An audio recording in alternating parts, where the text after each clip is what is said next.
How we initially began a documentary was a cross-cut between two things. One, a donation being donated and it being left at the store. And the next morning, the manager opening up and taking the donation inside. The cross-cutting was to really link the two, as we felt this really showed working people for what they really did. Following this, there are various shots around the store, which is when the voiceover comes in as an introduction to tell some basic facts and figures around the British Heart Foundation store.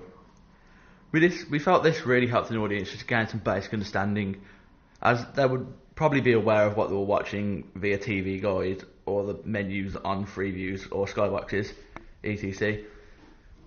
And the various shots as well just show people stocking shelves, taking donations upstairs, and we felt this just really showed what British Heart Foundation really is about. The various shots also link well as we come into a fade to black to really end the narrative title.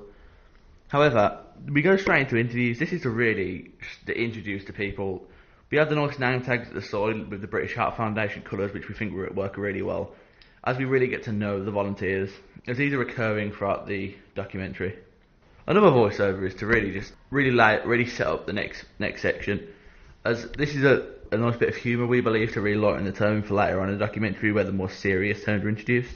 We feel this really works well, as it works well with the light-hearted song we use at the start, just to really open on a cheery tune. The next section, as you can currently see, is when we were in the local shopping centre. We had really bad issues with the sound in there, as we simply could not get rid of it. One of the processes in the way was that we needed to sort this out. However, we just did simply not have the technology available to us, so we decided to use subtitles. What I think is really good about what we created about this is it changes font for the cameraman interviewing the woman and the woman answering the questions, which we think works really well, as it just lets people know what she's saying. The next section really tells the viewers how donations are processed.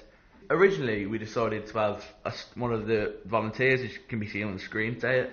However, we felt this wasn't professional enough, and we got the same person doing the voiceovers throughout. This is just in real life productions, they won't change. Once this section's complete, we then move on to more interviews. This is to really gather a basis of knowledge around the interviews, around the volunteers themselves.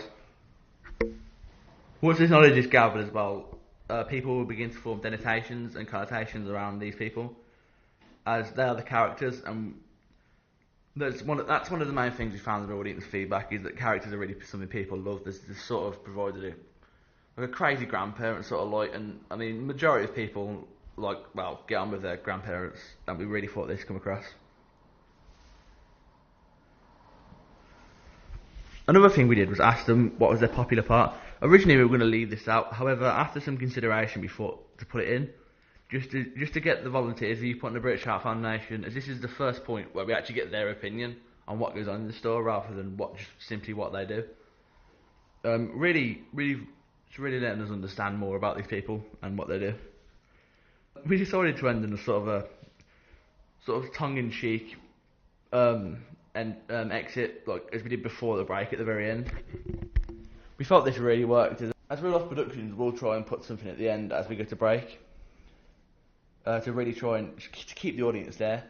If there are high viewing figures, advertisement will be very happy, especially Channel 4 themselves, as people will watch the adverts, and more people and companies will pay more to get their adverts on in this programme.